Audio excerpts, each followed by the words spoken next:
Eu sei que muita gente diz que a dor ensina, que o tempo cura tudo, que devemos perdoar para seguir em frente. Mas essas pessoas, com todo respeito, nunca foram humilhadas na frente da família inteira dentro da própria casa. Nunca sentiram o chão desabar debaixo dos pés enquanto o filho, aquele que você criou, amou, sacrificou tudo, fica em silêncio assistindo sua dignidade ser pisoteada. Me chamo Marta Regina, tenho 67 anos e essa história que vou contar não é sobre vingança. É sobre o dia em que descobri que amor próprio não é egoísmo, que silêncio pode ser a arma mais poderosa que uma mulher possui e que nunca, nunca mesmo é tarde demais para escolher a si mesma. Essa história começa num domingo de sol, um daqueles domingos claros de outono, com aquela luz dourada entrando pelas janelas da cozinha. Eu tinha passado os últimos 2 dias cozinhando. Não era um almoço qualquer, era um almoço de família. Minha irmã Glória viria de Sorocaba, junto com alguns primos que eu não via há meses.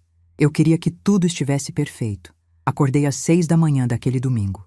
Coloquei meu avental florido, aquele que meu marido Osvaldo me deu no nosso aniversário de 20 anos de casamento, e comecei a arrumar a mesa. Toalha de linho branca, os pratos bons que só uso em ocasiões especiais, guardanapos de tecido dobrados com capricho. Cada detalhe pensado com carinho. A casa cheirava a tempero verde, a frango assado, a farofa com bacon.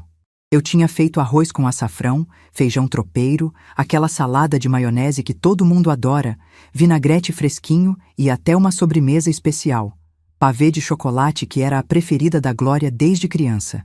Quando olhei para a mesa pronta, senti um orgulho bobo apertar meu peito. Era uma mesa farta, generosa, feita com as mãos de quem ainda acredita que comida é afeto. Que receber bem as pessoas é uma forma de dizer: eu me importo com vocês. Glória chegou pontualmente ao meio-dia, como sempre. Minha irmã é daquelas pessoas que respeitam o horário, sabe? Ela entrou pela porta com aquele sorriso largo, me abraçou apertado e sussurrou no meu ouvido: que cheiro maravilhoso, Marta, você se superou.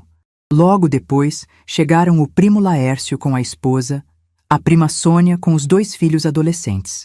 A casa foi se enchendo de vozes, de risadas, daquela energia gostosa que só reunião de família traz. Eu ia e voltava da cozinha, trazia as travessas, servia as pessoas, sentia uma felicidade quieta vendo todo mundo junto. Rafael, meu filho, estava na sala com Fernanda, minha nora. Eles moravam comigo há 8 anos, desde que meu marido Osvaldo faleceu. Na época, achei que seria bom para todos. Eu não ficaria sozinha numa casa grande demais para uma pessoa só, e eles economizariam o aluguel que pagavam num apartamento apertado. Nos primeiros meses, foi até bom. Ou pelo menos eu tentei acreditar que era. Fernanda era educada, ajeitadinha, sempre de unha feita e cabelo arrumado. Rafael parecia feliz. Eu me convenci de que estava fazendo a coisa certa. Mas com o tempo, pequenas coisas começaram a me incomodar. Fernanda reorganizava meus armários sem me perguntar. Mudava os móveis de lugar enquanto eu estava fora. Jogava fora objetos que tinham valor sentimental para mim, dizendo que eu acumulava quinquilharias. Quando eu reclamava, Rafael pedia para eu ter paciência. Dizia que ela só queria ajudar, que eu estava sendo sensível demais. Aos poucos, comecei a me sentir uma estranha dentro da minha própria casa. Mas eu engolia. Engolia porque era meu filho.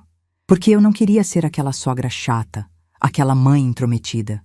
Então eu fui me recolhendo, ocupando cada vez menos espaço, falando cada vez mais baixo, me tornando invisível. Mas naquele domingo, eu estava feliz. A família toda reunida, a casa cheia, o almoço perfeito. Eu servi todo mundo, esperei todos se acomodarem e finalmente sentei na cabeceira da mesa. Glória estava ao meu lado, conversando animada sobre uma viagem que tinha feito para o litoral norte. Foi quando ela me perguntou: e você, Marta? Quando é que você vai tirar aquelas férias que a gente combinou? Lembra que você disse que queria conhecer Campos do Jordão no inverno? Eu ia responder. Já estava abrindo a boca, com um sorriso no rosto, quando a voz de Fernanda cortou o ar como uma faca. Que viagem, tia! O tom era áspero, diferente. Todo mundo parou de comer e olhou para ela. Fernanda estava com os braços cruzados, aquela postura rígida que eu já conhecia tão bem. Mas dessa vez tinha algo diferente nos olhos dela. Uma raiva mal disfarçada. Uma coragem que ela nunca tinha tido na frente de outras pessoas. Glória piscou, confusa. Como assim, Fernanda? Sua sogra e eu estamos planejando uma viagem há meses. Foi quando Fernanda soltou, em voz alta, firme, na frente de todo mundo. A mãe dele não vai viajar coisa nenhuma. Ela precisa entender de uma vez por todas que essa casa agora é nossa. Se ela quiser continuar morando aqui, vai ser no quartinho dos fundos. A suíte principal é para quem sustenta essa família. O silêncio que caiu sobre aquela mesa foi um dos mais pesados que já senti na vida.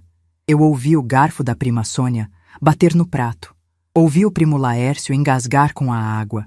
Vi os olhos de Glória se arregalarem tanto que parecia que iam sair das órbitas, mas o que eu mais vi, e isso nunca vou esquecer, foi meu filho Rafael. Ele estava sentado ao lado de Fernanda, com a cabeça baixa, o rosto vermelho, os ombros curvados, e ele não disse nada, nada, não me defendeu, não repreendeu a esposa, não pediu desculpas pelo absurdo que acabava de ser dito. Ele apenas ficou ali, em silêncio, com a cabeça abaixada como um menino envergonhado. E foi naquele silêncio dele, não nas palavras cruéis de Fernanda, mas no silêncio covarde de Rafael, que algo dentro de mim se quebrou. Mas não quebrou de tristeza. Quebrou de clareza. Foi como se uma venda caísse dos meus olhos. Como se eu finalmente enxergasse com nitidez uma verdade que vinha evitando há anos. Eu não era mais bem-vinda na minha própria casa. Eu tinha me tornado um peso, um estorvo, uma presença tolerada por conveniência. Senti meu coração bater devagar, pesado, mas a minha respiração estava calma, estranhamente calma. Olhei ao redor da mesa. Glória estava pálida, com a mão na boca. Laércio tinha largado o garfo. Sônia olhava para os filhos, claramente sem saber o que fazer. Todo mundo esperando. Esperando para ver se eu ia chorar, se ia gritar, se ia fazer um escândalo. Mas eu não fiz nada disso. Eu sorri. Um sorriso pequeno, sereno, quase imperceptível. E então peguei meu celular que estava ao lado do meu prato. Com calma, abri a pasta de documentos que eu havia organizado meses atrás. Uma pasta que eu tinha criado num dia em que algo dentro de mim sussurrou: "Proteja-se, Marta. Proteja-se." Encontrei o arquivo que procurava. Era a escritura da casa. Aquela casa. A casa onde estávamos todos sentados. A casa que eu e Osvaldo compramos há 32 anos. A casa que estava registrada exclusivamente no meu nome desde o falecimento dele. Sem dizer uma palavra, virei a tela do celular para Fernanda. Deixei ela ler. Vi os olhos dela percorrerem o documento. Vi quando ela chegou na parte que dizia proprietária única, Marta Regina Alves Pereira. Vi a cor sumir do rosto dela. Vi as mãos dela apertarem a borda da mesa. Rafael levantou os olhos pela primeira vez. Olhou para a tela do celular. Ficou branco. Ainda sem dizer nada, guardei o celular na bolsa. Levantei da cadeira com a dignidade que me restava. Peguei minha bolsa no encosto da cadeira e caminhei em direção à porta. Glória se levantou imediatamente. "Marta, espera." Eu me virei para ela e disse com a voz mais firme que consegui reunir: "Glória, você pode me levar para sua casa? Eu preciso sair daqui agora." Ela nem hesitou. Pegou a bolsa dela e veio comigo. Enquanto caminhávamos em direção ao carro, ouvi a voz de Rafael atrás de mim. Mãe, espera. A gente precisa conversar." Mas eu não parei. Não olhei para trás.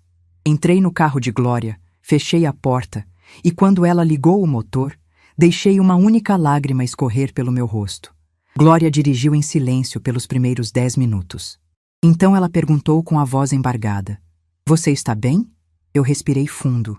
Olhei pela janela, vi as ruas da cidade passarem, vi a vida seguindo como se nada tivesse acontecido. E então respondi: "Eu não sei se estou bem, Glória, mas eu sei que estou livre." Passamos o resto daquele domingo na casa dela, em Sorocaba. Ela preparou um chá de camomila, me deu um cobertor e ficamos sentadas na varanda conversando até o sol se pôr. Eu contei tudo para ela. Cada humilhação pequena, cada desrespeito disfarçado de cuidado, cada vez que me senti invisível. Cada momento em que engoli minha dor para não criar problemas. Falei sobre como Fernanda havia jogado fora a foto de casamento que eu mantinha na sala, dizendo que estava velha e feia. Sobre como ela tinha proibido eu de cozinhar quando vinha visita, porque minha comida não era sofisticada o suficiente. Sobre como Rafael nunca tinha ficado do meu lado. Glória me ouviu com lágrimas nos olhos. E quando terminei de falar, ela segurou minhas mãos e disse: Marta, você sabe o que precisa fazer, né? Eu sabia. Pela primeira vez em anos, eu sabia exatamente o que precisava fazer. Naquela noite, deitada no quarto de hóspedes da casa da Glória, peguei meu celular. Tinha 15 mensagens de Rafael, todas dizendo a mesma coisa, que precisávamos conversar, que tinha sido um mal-entendido, que Fernanda não tinha querido dizer daquele jeito, que eu estava exagerando. Não respondi nenhuma. Em vez disso, abri o Google e pesquisei. Advogado Direito Imobiliário. Encontrei o Dr. Sérgio, um advogado com ótimas avaliações, especializado em questões de propriedade. Anotei o número dele num papel. Segunda-feira, às 8 horas da manhã, eu estaria no escritório dele. Porque o que Fernanda e Rafael não sabiam, o que ninguém ali naquela mesa sabia, é que eu já tinha me preparado para esse momento há muito tempo. 6 meses atrás, numa tarde qualquer, eu estava organizando meus documentos, quando me dei conta de que nunca tinha tirado cópias autenticadas da escritura da casa. Fui até o cartório, paguei as taxas, trouxe tudo para casa e guardei numa pasta bem organizada.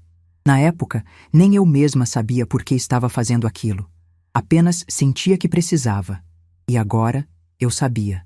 Meu inconsciente estava me protegendo antes mesmo de eu admitir conscientemente que precisava de proteção. Olhei para o teto do quarto escuro e senti algo que não sentia há muito tempo. Não era raiva. Não era tristeza. Era determinação. Porque eles achavam que eu era uma velha indefesa, dependente, sem opções.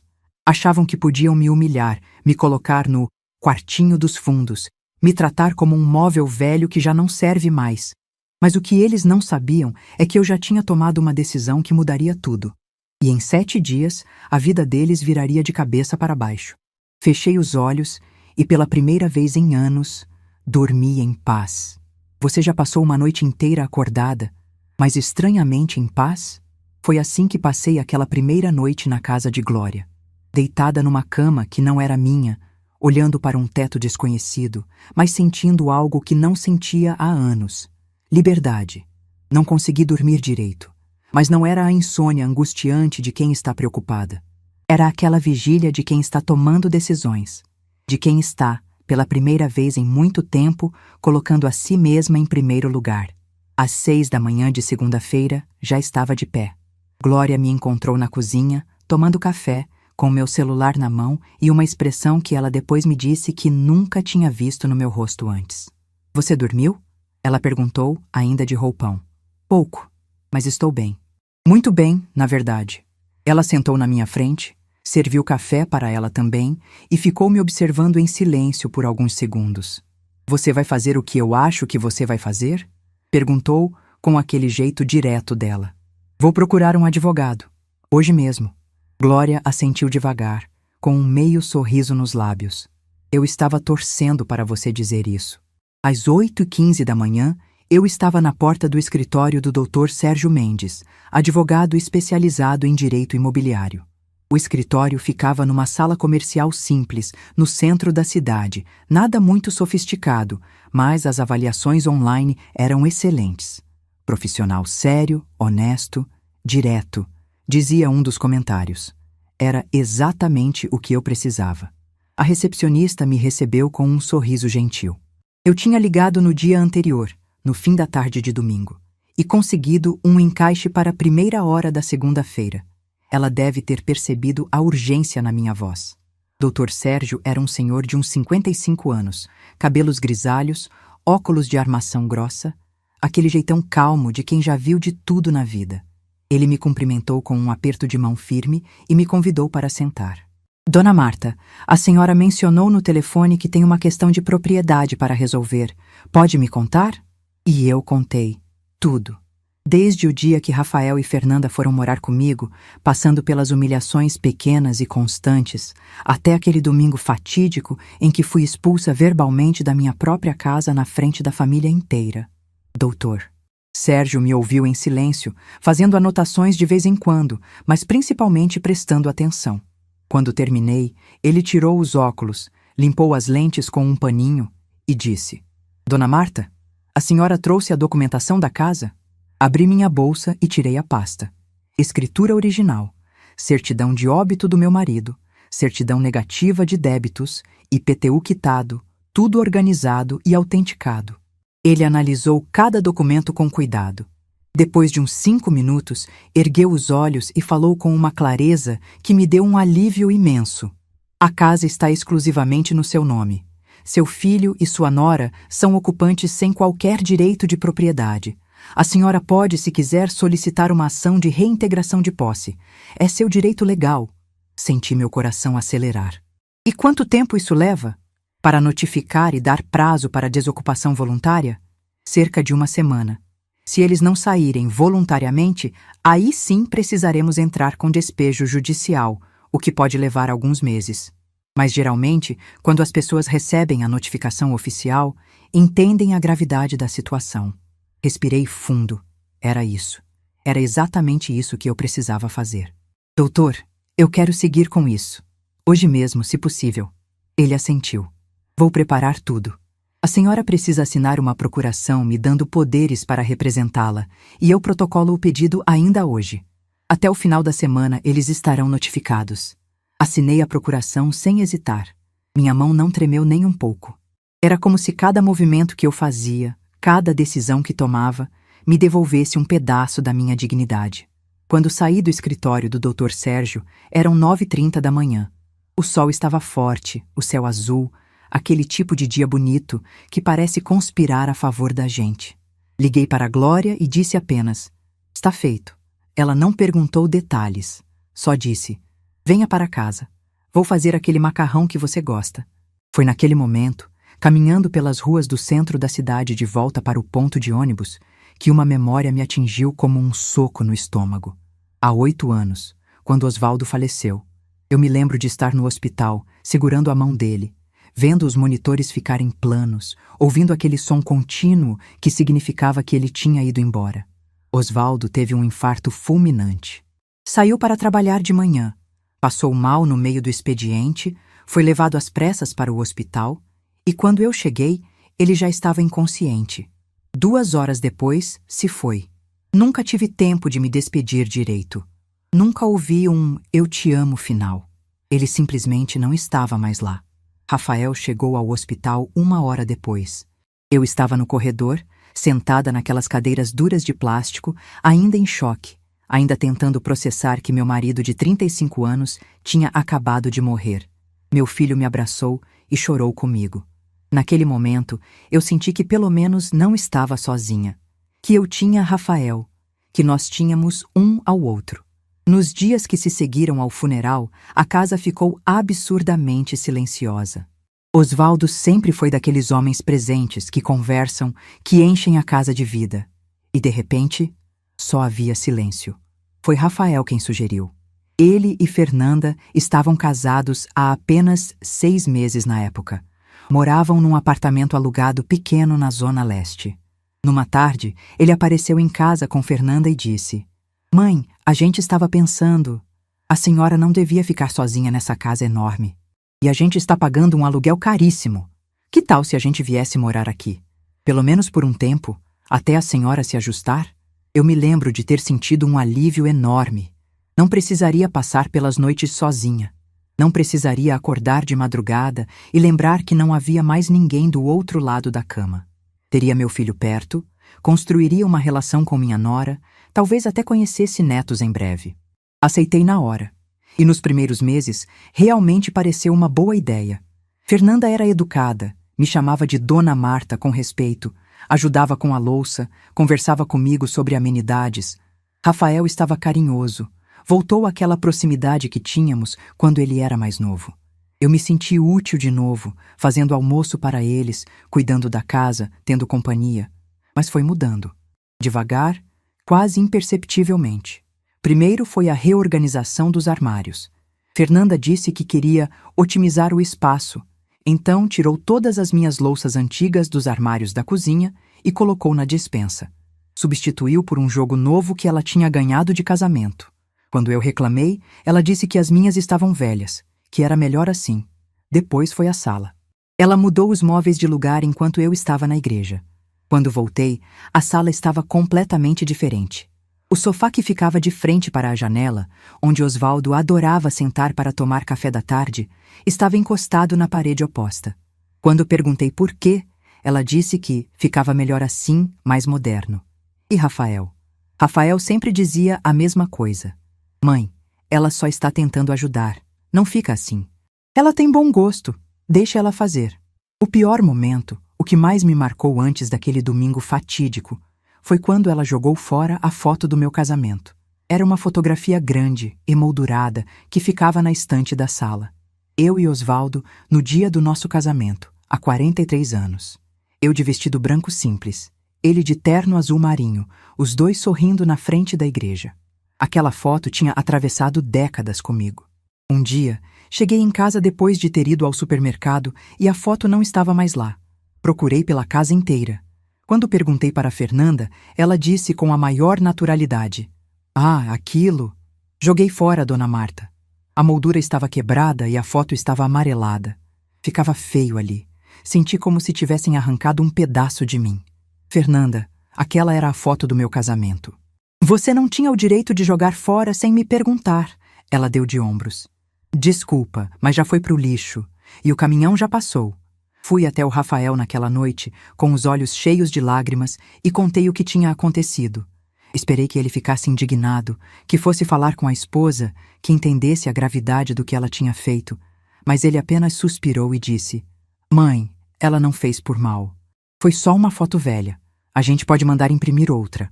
Foi naquele momento que comecei a entender que eu estava sozinha, que Rafael tinha escolhido o lado dele, e que esse lado não era o meu.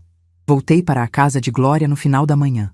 Ela tinha feito o macarrão prometido e almoçamos juntas conversando sobre tudo, menos sobre a situação. Foi bom ter essa pausa, esse momento de normalidade. Mas à tarde, meu celular começou a vibrar. Rafael. Ignorei a primeira ligação, e a segunda, e a terceira. Então vieram as mensagens. Mãe, por favor, atende. A gente precisa conversar. Não foi nada daquilo que você pensou. Fernanda estava nervosa. Ela não quis dizer daquele jeito. Você está exagerando. Foi só um mal-entendido.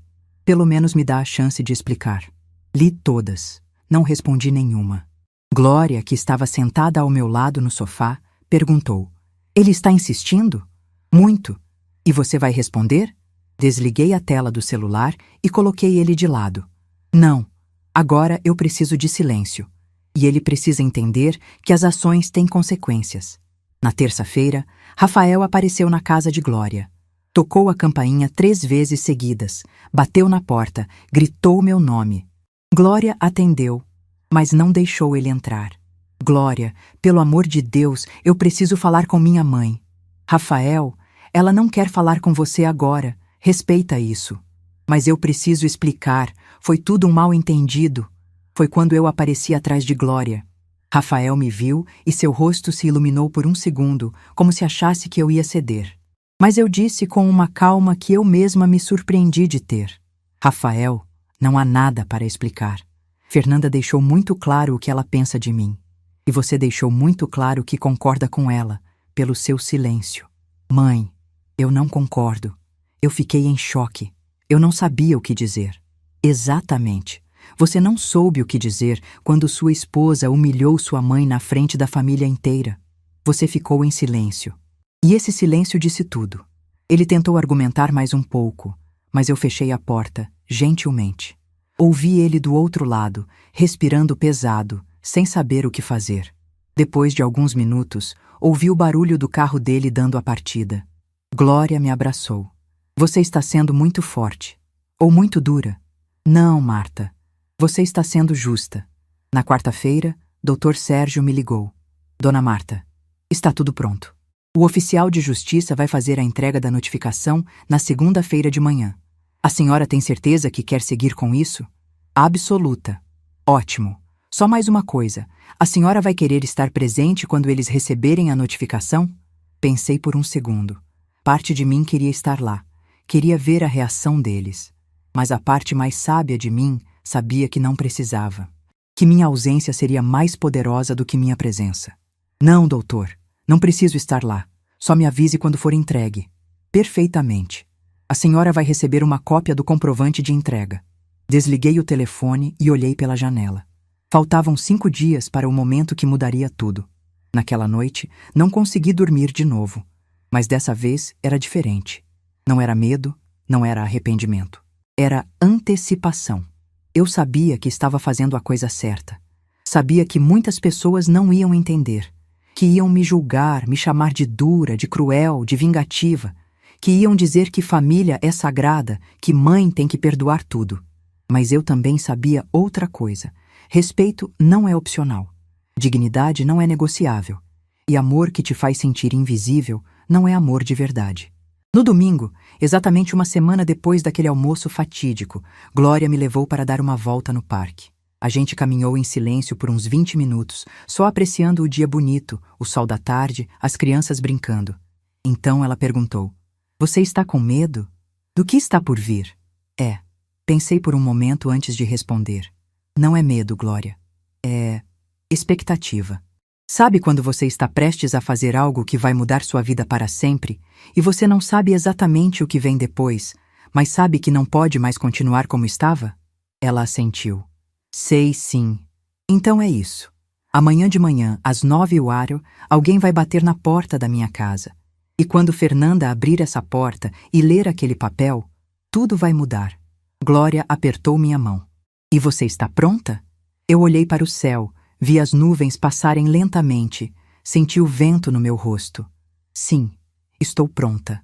Naquela noite, pela primeira vez desde que tudo tinha acontecido, eu dormi profundamente. Sem pesadelos, sem insônia, sem ansiedade. Porque eu sabia que na segunda-feira de manhã a porta ia bater. E quando Fernanda abrisse e lesse aquela notificação, quando as mãos dela começassem a tremer segurando aquele papel oficial, quando ela percebesse que o quartinho dos fundos que ela tinha reservado para mim era, na verdade, o destino dela, bem, aí sim, tudo começaria a mudar. Toque, toque, toque. Fernanda estava de roupão, cabelo solto, barriga de 6 meses já bem aparente. Eram 9h15 de uma segunda-feira comum. Ela tinha acabado de tomar café. Rafael já tinha saído para o trabalho e ela estava pensando em voltar para a cama quando ouviu as batidas na porta. Batidas firmes, oficiais. Não eram batidas de vizinho pedindo açúcar emprestado. Eram batidas de quem tinha um propósito. Ela abriu a porta ainda com aquela cara de sono e se deparou com um homem de terno cinza, pasta de couro na mão, crachá pendurado no pescoço. Bom dia. Procuro os ocupantes do imóvel localizado à Rua das Acácias, 247. A senhora mora aqui? Fernanda franziu a testa, ainda sem entender. Moro, sim. Por quê? O homem abriu a pasta e tirou um envelope amarelo, daqueles oficiais, com carimbos e selos. Notificação judicial. A senhora pode assinar aqui o recebimento, por favor? Fernanda pegou o envelope com uma mão e com a outra assinou o protocolo que ele estendia. O homem agradeceu, virou as costas e foi embora. Simples assim. Ela fechou a porta, olhou para o envelope nas mãos e sentiu um aperto no peito sem saber por quê. Rasgou o lacre com pressa, tirou os papéis de dentro, começou a ler, e foi lendo, e relendo. E as palavras pareciam não fazer sentido. Ação de reintegração de posse. Autora: Marta Regina Alves Pereira. Réus: Rafael Augusto Pereira e Fernanda Santos Pereira. Prazo para desocupação voluntária: 30 dias. Fernanda leu a primeira página inteira. Depois a segunda. Suas mãos começaram a tremer. Ela leu em voz alta, como se ouvir as próprias palavras pudesse fazer aquilo fazer sentido. A autora, única proprietária do imóvel conforme escritura pública registrada no cartório de registro de imóveis, requer a imediata desocupação dos réus que ocupam o imóvel sem qualquer título jurídico que justifique sua permanência. As mãos tremiam tanto que os papéis balançavam. Fernanda sentiu as pernas fraquejarem. Caminhou até o sofá que ela tinha escolhido, que ela tinha colocado exatamente naquela posição, e se deixou cair sentada. Leu de novo, e de novo, como se as palavras fossem mudar. Mas não mudavam. Ela estava sendo despejada. Ela estava sendo despejada da casa que achava que era dela, a casa que ela tinha reorganizado, onde tinha jogado fora as coisas velhas daquela mulher, onde ela tinha finalmente se sentido dona do próprio espaço. E agora essa mulher, aquela velha que ela tinha colocado no devido lugar, estava pedindo para a justiça tirar ela de lá. Fernanda olhou para a barriga. 6 meses de gravidez, seu primeiro filho, e ela ia ser despejada.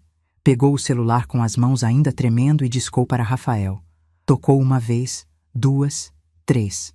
Amor, eu estou numa reunião, não posso... Rafael, volta para casa agora! Ele ficou em silêncio por 2 segundos. O que aconteceu? Você está bem? O bebê... Acabou de chegar um oficial de justiça aqui. Sua mãe está pedindo para a gente sair da casa. Tem 30 dias, Rafael. 30 dias. Do outro lado da linha, ela ouviu ele respirar fundo. Depois, silêncio. Eu já vou. Me espera aí. Desligou. Fernanda ficou sentada no sofá, apertando aqueles papéis nas mãos, sentindo uma mistura de raiva, medo e algo que ela não queria admitir: arrependimento. Rafael chegou em casa 40 minutos depois. Entrou pela porta suado, de gravata torta, com a camisa meio para fora da calça. Tinha saído correndo da empresa. Fernanda estava no mesmo lugar, no sofá, com os papéis na mão e os olhos vermelhos de tanto chorar. Ele sentou ao lado dela, pegou os papéis e começou a ler. Fernanda via a expressão dele mudando a cada linha. Primeiro confusão, depois surpresa, depois medo. Não pode ser verdade, ele sussurrou. É verdade, Rafael. Sua mãe quer a gente fora daqui. Em 30 dias, Rafael passou a mão pelo rosto, respirou fundo e pegou o celular. Discou para Marta. Tocou, e tocou, e tocou. Caixa postal. Tentou de novo. Caixa postal. E de novo. E de novo. 10 ligações. Todas caíram na caixa postal. Ele olhou para Fernanda desesperado. Ela não atende. Faz ela atender, Rafael! Fernanda gritou e então começou a chorar de novo. Eu estou grávida. A gente não tem para onde ir. Sua mãe não pode fazer isso. Rafael levantou do sofá, começou a andar de um lado para o outro, a mão na cabeça tentando pensar. Eu vou até a casa da tia Glória. Ela deve estar lá. A gente conversa, a gente explica. Explica o quê, Rafael? Fernanda se levantou também, a voz estridente. Você acha que ela vai voltar atrás porque a gente vai lá pedir desculpas? Ela já tomou a decisão. Ela já entrou com processo. Mas eu sou filho dela. Ela não vai deixar o neto dela nascer sem ter onde morar. Fernanda riu. Um riso amargo, sem graça. Ela não vai, né? Assim como você não deixou ela ser humilhada na frente da família inteira naquele domingo? Rafael ficou pálido. Olhou para a esposa e não soube o que dizer. Porque Fernanda tinha acabado de dizer a verdade que ele não queria encarar. Naquela tarde, Rafael dirigiu até Sorocaba. Foram quase 2 horas de viagem, com o trânsito pesado e a cabeça dele rodando em 1000 pensamentos. Quando chegou na casa de Glória, já era quase 16 horas. Tocou a campainha. 1 vez, 2, 3. Glória atendeu. Quando viu Rafael, sua expressão endureceu. O que você quer? Tia, eu preciso falar com minha mãe. Por favor. Ela não quer falar com você.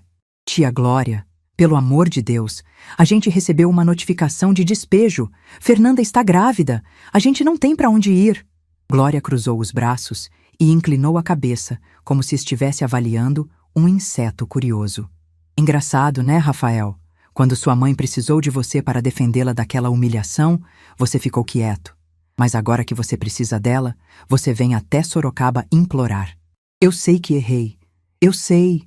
Mas nada. Glória deu um passo para frente. Sua mãe aguentou anos de desrespeito. Anos, Rafael. Você viu ela sendo diminuída, sendo tratada como empregada, como estorvo, e você não fez nada. E agora você quer que ela tenha pena de você? Ela é minha mãe. Ela não vai deixar o filho dela na rua. Foi quando Marta apareceu atrás de Glória. Rafael sentiu o coração apertar ao vê-la. Ela estava diferente, mais magra, talvez. Mas tinha algo nos olhos dela que ele nunca tinha visto antes. Uma firmeza, uma calma que assustava. Mãe, ele começou, a voz falhando. Rafael, ela disse o nome dele sem emoção, como quem cumprimenta um conhecido distante. Mãe, a gente precisa conversar. Sobre essa notificação, não há nada para conversar. Está tudo muito claro no documento. Mas mãe, a Fernanda está grávida. O seu neto vai nascer daqui a 4 meses. A gente não tem condições de alugar um lugar agora e... Marta ergueu a mão, pedindo silêncio. Rafael parou de falar na hora. Rafael, me responde uma coisa. Ela deu um passo à frente, ficando cara a cara com ele.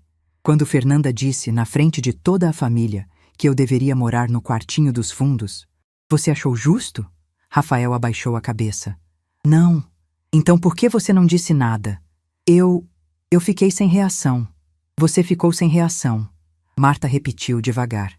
Você ficou sem reação quando sua esposa humilhou sua mãe. Mas agora, quando você está sendo despejado, você tem reação de sobra, né? Tem disposição para dirigir até Sorocaba, para bater na porta, para pedir ajuda. Mãe, eu sei que eu errei, mas... Você não errou, Rafael. Você escolheu. A voz dela estava firme, mas havia uma dor escondida em cada palavra. Você escolheu ficar em silêncio. Você escolheu deixar ela me tratar como lixo. E você escolheu achar que eu ia aceitar isso para sempre. Eu vou fazer diferente. Eu prometo. Fernanda também está arrependida. Fernanda está arrependida porque agora ela precisa de mim. Marta deu um passo para trás. Mas durante anos, quando ela me destratava, jogava minhas coisas fora, me proibia de fazer coisas na minha própria casa. Ela não estava arrependida. E você também não. Rafael sentiu as lágrimas encherem seus olhos. Então é isso? Você vai deixar a gente na rua? Seu próprio filho? Seu neto? Marta respirou fundo, e pela primeira vez, Rafael viu a dor no rosto dela. Mas viu também a determinação. Rafael, eu passei 8 anos me sentindo invisível dentro da minha própria casa. 8 anos engolindo desrespeito porque eu não queria ser a sogra chata, a mãe intrometida. Mas agora eu entendi uma coisa. Respeito não é opcional. Dignidade não é negociável. Mas e o bebê? O bebê vai ter um pai e uma mãe que vão aprender a construir a própria vida, sem depender de humilhar ninguém. Ela deu mais um passo para trás. Vocês têm 30 dias. Usem esse tempo com sabedoria. E então, com uma calma que deixou Rafael sem palavras, Marta entrou na casa e fechou a porta. Rafael ficou ali parado, no meio da rua, ouvindo o barulho da porta se fechando. E pela primeira vez na vida, ele entendeu o que significava perder alguém sem que essa pessoa tivesse morrido.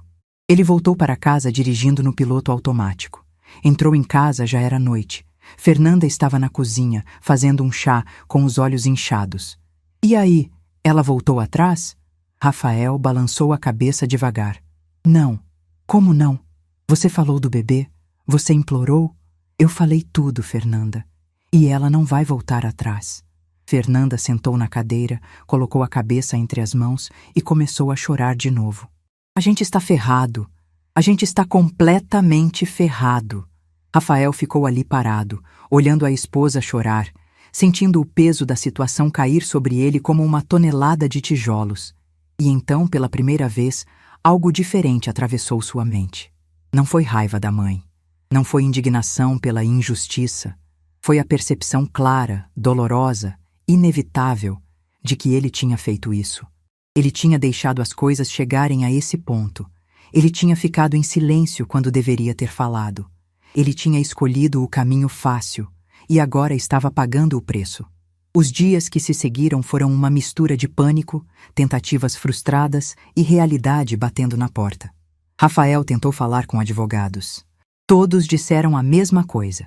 A casa estava no nome de Marta. Ele não tinha direito nenhum sobre o imóvel, e a única chance seria se ela retirasse a ação voluntariamente, o que ela claramente não ia fazer. Fernanda ligou para os pais, pedindo ajuda. Eles não tinham condições de abrigar um casal e um bebê recém-nascido. Moravam num apartamento pequeno, já estavam sustentando a irmã mais nova de Fernanda, que tinha ficado desempregada. Rafael tentou alugar um apartamento, mas os aluguéis estavam caros, exigiam 3 meses de caução, fiador, e o salário dele mal cobria isso tudo. Eles estavam, pela primeira vez, entendendo o que era viver sem rede de segurança. A casa que achavam que era deles, nunca tinha sido. E a mulher que achavam que era fraca, era, na verdade, a mais forte de todos. No 15º dia após a notificação, o celular de Rafael tocou. Número desconhecido. Atendeu. Alô? Rafael, sou eu? Era a voz de Marta. O coração dele disparou. Mãe, eu só estou ligando para saber se vocês já encontraram um lugar para ir. Rafael hesitou. Parte dele queria mentir, dizer que sim, que estava tudo resolvido. Mas a verdade saiu. Não, mãe. A gente ainda está procurando. Silêncio do outro lado. Então Marta disse, com uma voz que ele não conseguiu decifrar se era pena ou firmeza. Então vocês têm 15 dias para resolver isso, porque no dia 31 eu vou estar de volta naquela casa, com ou sem vocês dentro dela. E desligou. Rafael ficou olhando para o celular, sentindo um arrepio subir pela espinha. Ela não estava blefando. Sua mãe, aquela mulher que ele sempre achou que ia perdoar tudo, que ia aceitar qualquer coisa, tinha mudado. E ele não sabia se ainda haveria tempo de consertar o que ele tinha quebrado.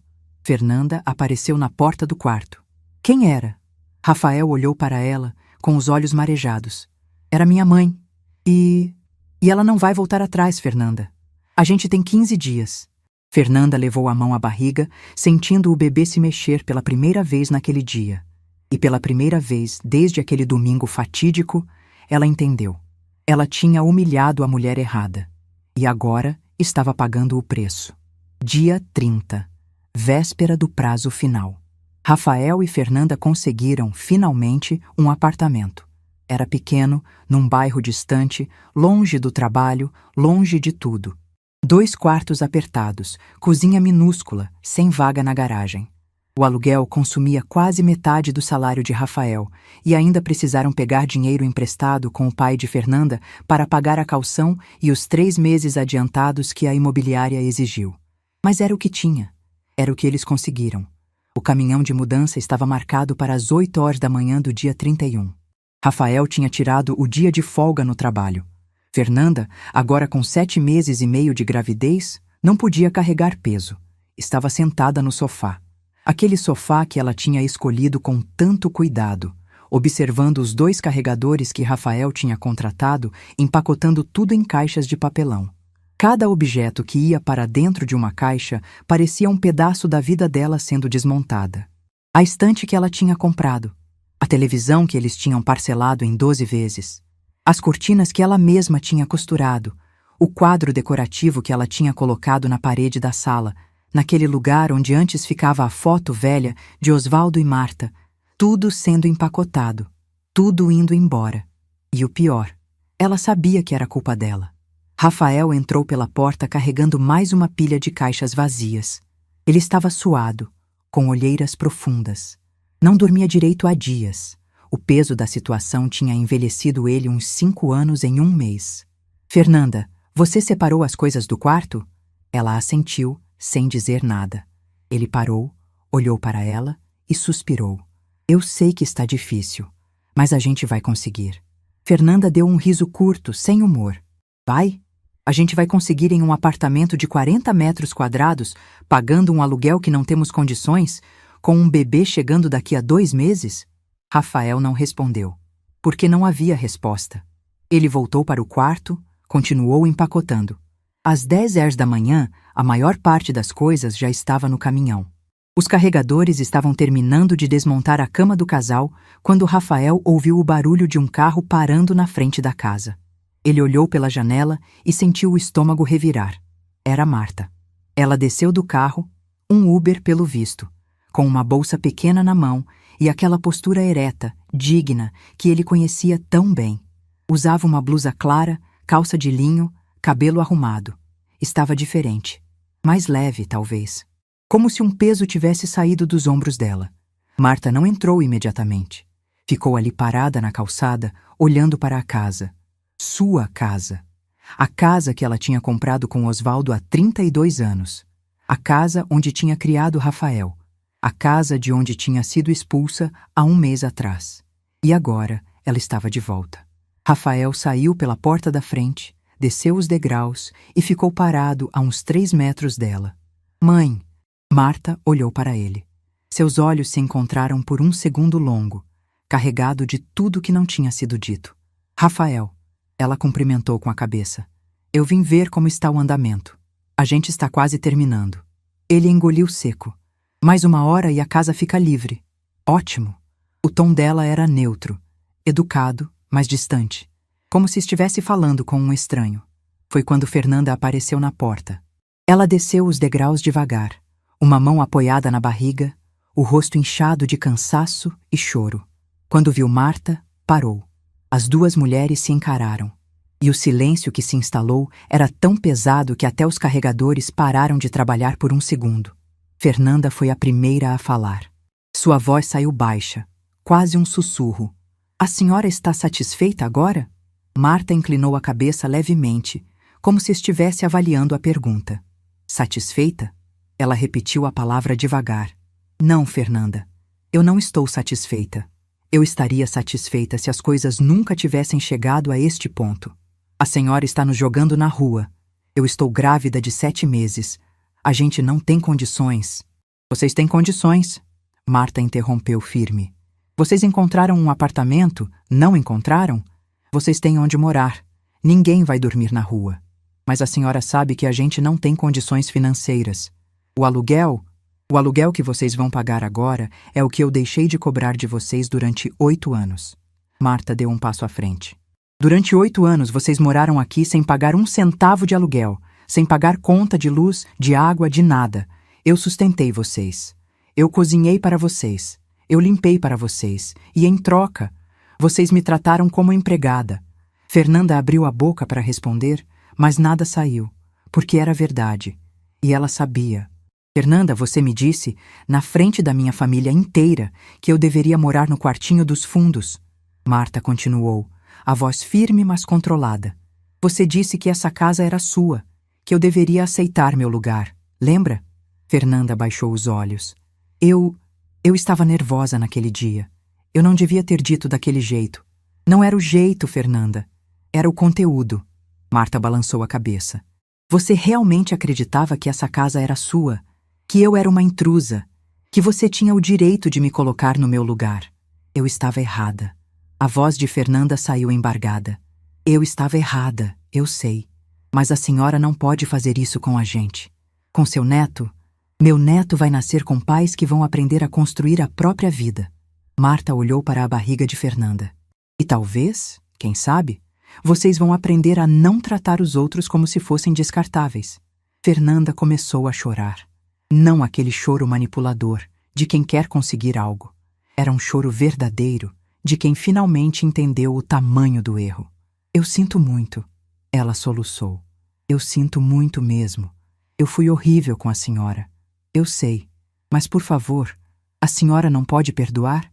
A gente pode recomeçar. Eu prometo que vai ser diferente. Marta respirou fundo, e pela primeira vez, Rafael viu algo suavizar no rosto dela. Não era perdão. Era compreensão, talvez. Compaixão. Fernanda, eu não estou fazendo isso para destruir vocês. Marta disse, mais suave. Eu estou fazendo isso porque eu preciso da minha casa de volta. Preciso do meu espaço. Preciso me sentir em casa de novo. E eu não consigo fazer isso com vocês aqui. Mas e se a gente... Não. Marta foi firme. Já passou da hora de vocês aprenderem que ações têm consequências. Que respeito não é opcional. E que família não é desculpa para desrespeito. Fernanda cobriu o rosto com as mãos e virou-se de costas, voltando para dentro da casa. Rafael ficou ali, parado, olhando a mãe. Mãe, eu também sinto muito. Marta olhou para ele. E dessa vez, ele viu algo diferente nos olhos dela. Uma tristeza profunda. Eu sei que você sente, Rafael, mas sentir não é suficiente. Eu sei que eu errei. Eu sei que eu fui covarde. Eu deveria ter te defendido. Você deveria ter sido meu filho. Marta interrompeu, e sua voz falhou pela primeira vez. Mas naquele domingo, quando você ficou em silêncio, você escolheu não ser. Rafael sentiu as lágrimas encherem seus olhos. Eu posso mudar isso? A gente pode voltar a ter uma relação? Marta olhou para ele por um longo momento. Não sei, Rafael. Sinceramente, não sei. Ela ajustou a bolsa no ombro. Mas o que eu sei é que eu não vou mais aceitar migalhas de afeto. Eu não vou mais aceitar ser invisível. Então, se você quiser ter uma relação comigo, vai ter que ser com respeito, com dignidade. Não porque eu sou sua mãe e você sente obrigação, mas porque você realmente se importa. Eu me importo. Eu sempre me importei. Não, Rafael. Marta balançou a cabeça devagar. Você nunca me colocou em primeiro lugar. Nunca. E eu passei a vida inteira aceitando isso. Mas não aceito mais. Ela começou a caminhar em direção à porta da casa. Rafael deu um passo, como se fosse segui-la, mas parou. Mãe, eu te amo. Marta parou no meio do caminho. Ficou de costas para ele por alguns segundos. Então, sem se virar, disse: Eu também te amo, Rafael. Sempre vou amar. Mas amor sem respeito é um amor que machuca. E entrou na casa. Às 13h, o caminhão de mudança partiu. A casa estava vazia. Não completamente vazia. Os móveis que eram de Marta ainda estavam lá. O sofá antigo que ela e Osvaldo tinham comprado, a mesa de jantar de madeira, a estante com os livros. Mas todo o resto tinha ido embora. Rafael e Fernanda ficaram parados na calçada por um momento, olhando para a casa. Aquela casa que durante 4 anos eles tinham achado que era deles. Fernanda estava com os olhos inchados, a mão na barriga. Rafael estava pálido, exausto, vazio. A gente precisa ir, ele disse baixinho. Os carregadores estão esperando no apartamento. Fernanda assentiu. Eles entraram no carro. Rafael deu a partida, mas antes de sair, olhou uma última vez pela janela. Viu Marta na janela da sala, olhando para fora. Os olhos dos dois se encontraram por um segundo. E então Rafael pisou no acelerador e foi embora. Dentro da casa, Marta ficou parada na sala vazia por um longo tempo. Era estranho. A casa estava do jeito que ela lembrava, mas ao mesmo tempo parecia diferente. Maior, mais silenciosa. Ela caminhou devagar pelos cômodos. Passou a mão na parede da cozinha, onde ainda havia a marca de altura de Rafael quando ele tinha 5 anos. Entrou no quarto que tinha sido dela e de Osvaldo e sentou na beirada da cama. E então, pela primeira vez desde aquele domingo fatídico, Marta deixou as lágrimas caírem. Não eram lágrimas de tristeza. Não exatamente. Eram lágrimas de alívio, de libertação, de um ciclo que finalmente tinha se fechado. Ela tinha recuperado sua casa, mas tinha perdido seu filho no processo. E ela não sabia se algum dia conseguiria recuperá-lo de volta. Mas uma coisa ela sabia. Ela não se arrependia. Porque pela primeira vez em 8 anos, ela estava em casa. De verdade. 2 semanas depois, Marta estava na cozinha preparando um café quando o celular tocou. Número desconhecido. Ela atendeu. Alô? Dona Marta? Aqui é o Hospital São Lucas. A senhora é mãe de Rafael Augusto Pereira? O coração dela disparou. Sou, sim. O que aconteceu? A esposa dele deu entrada aqui há 2 horas. Trabalho de parto prematuro. O bebê nasceu. Está tudo bem com os dois, mas o seu filho pediu para avisarmos a senhora. Marta ficou em silêncio por alguns segundos. Obrigada pela informação. Desligou o telefone. Ficou parada ali, na cozinha, olhando para a xícara de café na mão. Seu neto tinha nascido, e ela não sabia se deveria ir ao hospital ou não. Pegou o celular de novo, olhou para a tela, digitou uma mensagem para Rafael. Parabéns pelo nascimento. Quando vocês estiverem prontos para uma relação de verdade, com respeito, eu estarei aqui. Enviou. Colocou o celular de lado e voltou a tomar seu café. Sozinha, mas em paz. A escada estava apoiada na parede da sala. Marta segurava o rolo de tinta com cuidado, passando a cor bege suave sobre o branco antigo que dominava aquele cômodo há décadas. Tinha música tocando no rádio. Aquelas músicas antigas que Osvaldo adorava, e o sol da manhã entrava pelas janelas abertas, trazendo com ele o cheiro de jasmim do jardim. Ela parou por um segundo, desceu da escada e olhou para o trabalho. Metade da parede já estava pintada. Ficou bonito, diferente, novo. Glória estava sentada no sofá. O sofá antigo, aquele que Marta e Osvaldo tinham comprado juntos, tomando café e observando a irmã com um sorriso no rosto. Você está mesmo decidida a reformar a casa inteira, né?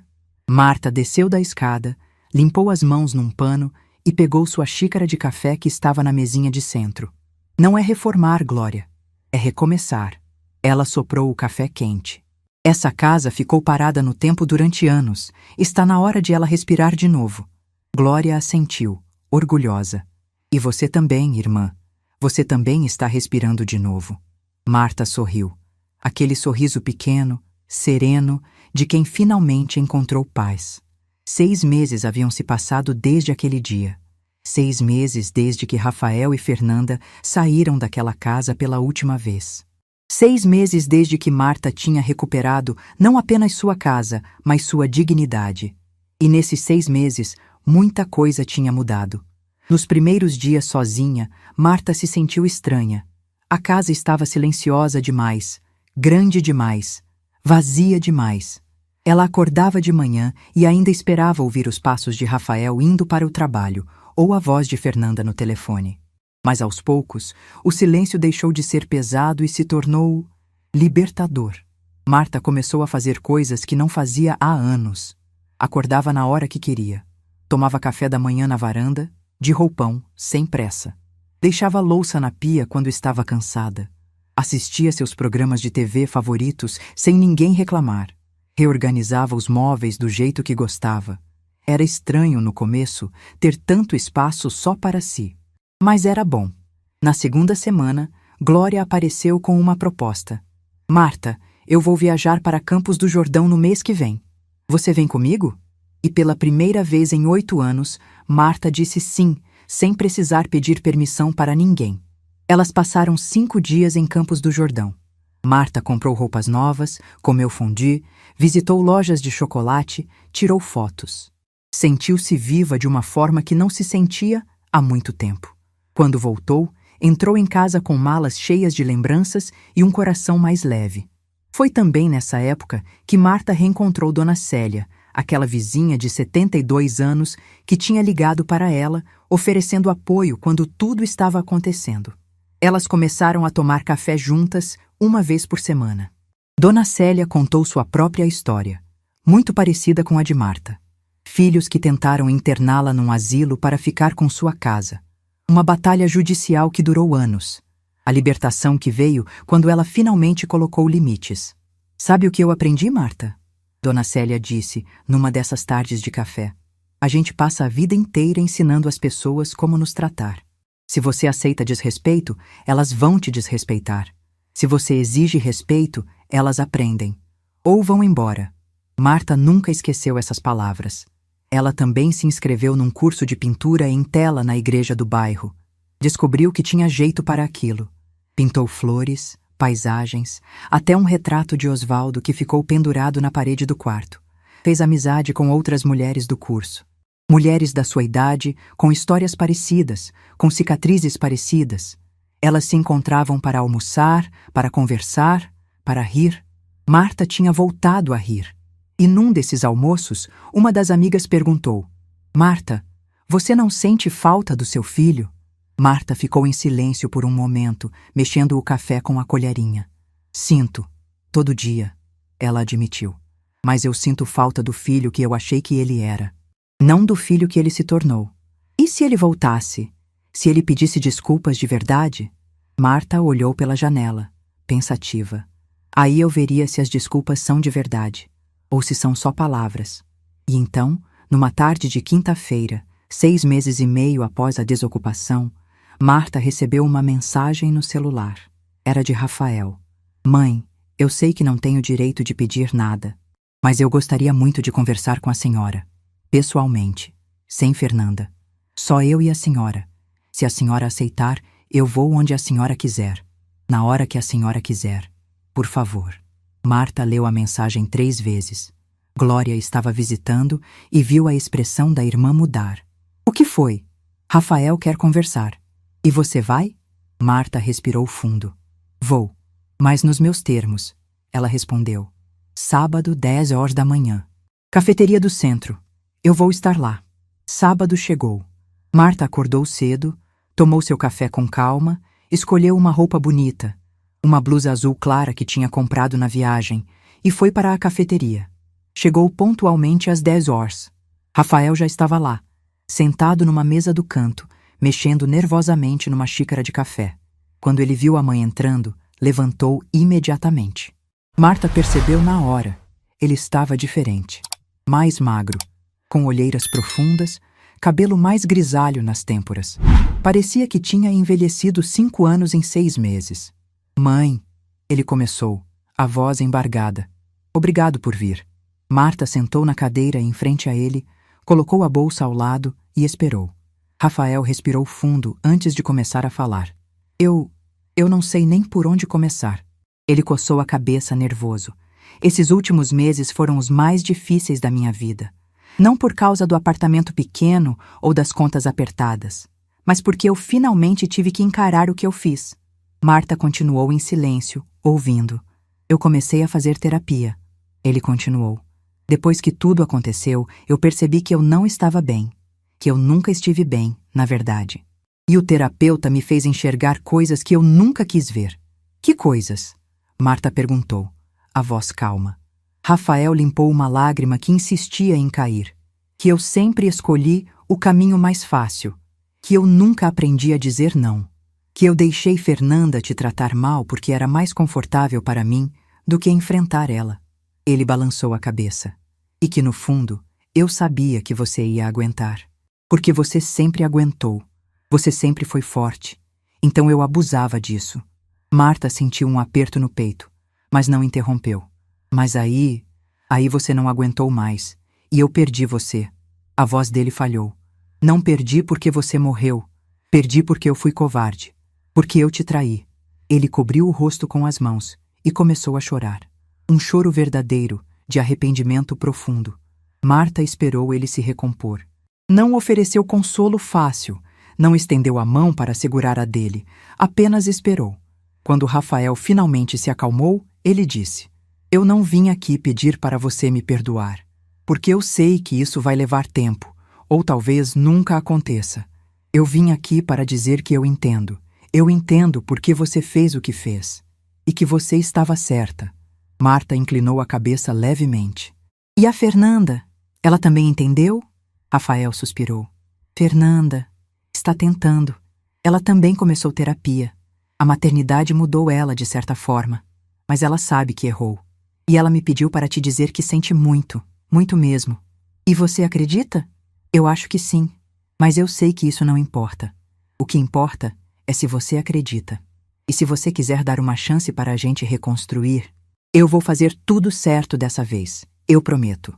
Marta ficou em silêncio por um longo momento.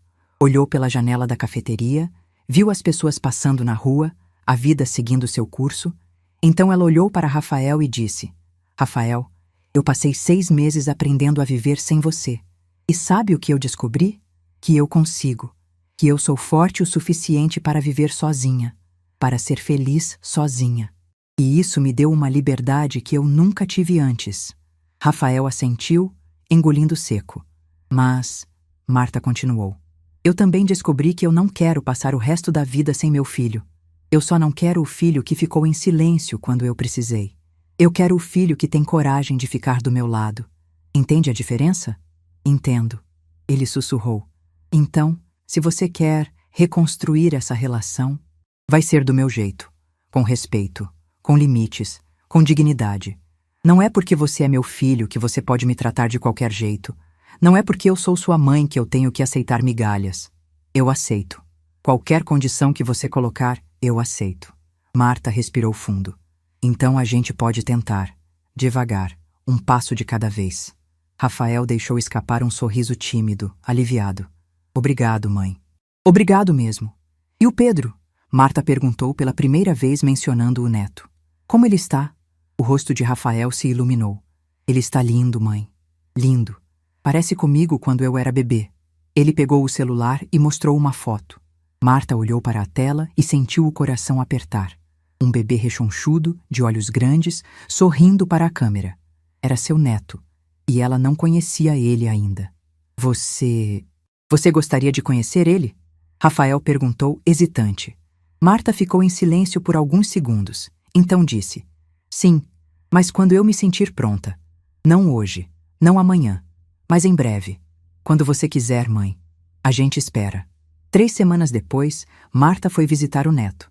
Rafael tinha se mudado para um apartamento um pouco maior, num bairro melhor. Nada luxuoso, mas limpo, organizado, aconchegante. Quando Marta tocou a campainha, foi Fernanda quem atendeu. As duas se encararam por um momento tenso. Fernanda estava mais magra, com olheiras profundas, cabelo preso num rabo de cavalo simples. Parecia uma pessoa diferente daquela que tinha gritado na mesa de jantar meses atrás. Dona Marta. Ela começou, a voz baixa.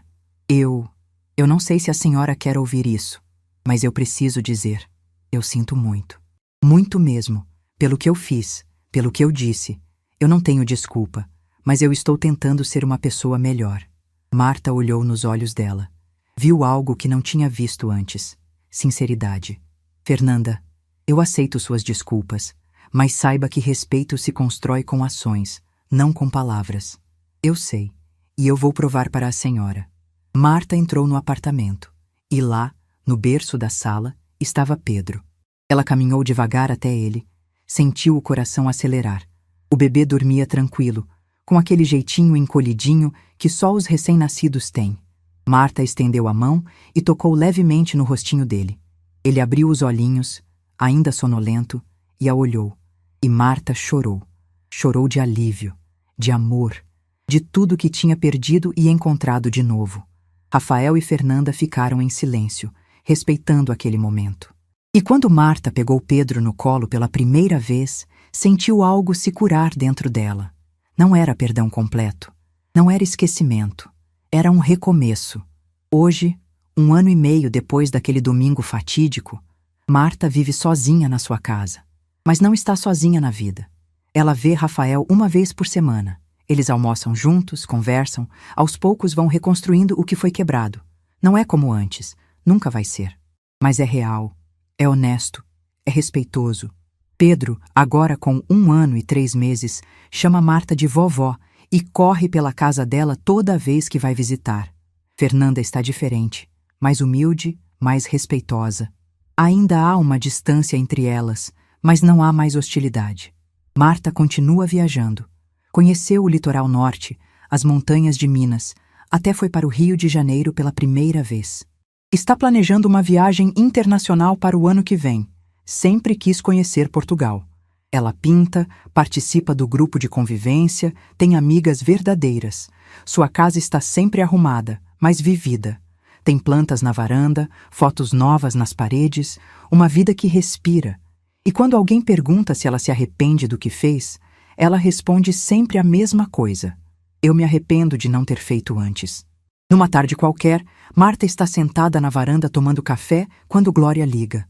Irmã, eu estava pensando aqui. Você acha que valeu a pena? Todo esse sofrimento, toda essa briga? Marta olha para o céu, vê um pássaro voando livre e sorri.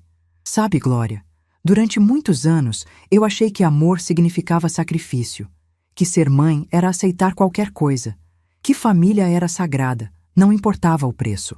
E agora? Agora eu sei que amor sem respeito não é amor. Que ser mãe não significa ser capacho. E que família só é sagrada quando é construída com dignidade. Glória fica em silêncio do outro lado, emocionada. Eu estou orgulhosa de você, irmã. E eu estou orgulhosa de mim mesma. Marta responde sorrindo. Pela primeira vez na vida, estou orgulhosa de mim. Naquela noite, antes de dormir, Marta olha para a foto de Osvaldo na parede do quarto. Eu fiz o certo, amor. Eu sei que fiz. Ela sussurra. Você sempre me ensinou a ter dignidade. E foi isso que eu fiz. Eu escolhi a minha dignidade. Ela apaga a luz, se deita na cama e fecha os olhos. E pela primeira vez em décadas, dorme profundamente, sem culpa, sem medo, sem arrependimento, apenas em paz. porque ela tinha aprendido, aos 67 anos, a lição mais importante da vida: que nunca é tarde demais para se escolher, que amor próprio não é egoísmo, que você pode amar alguém de longe, se perto significar perder a si mesma, e que às vezes dizer não é o maior ato de amor que você pode ter, por você mesma. Se essa história tocou seu coração, deixe seu like, se inscreva no canal e comente aqui embaixo. No meu lugar, o que você faria? Sua mensagem pode iluminar o dia de alguém.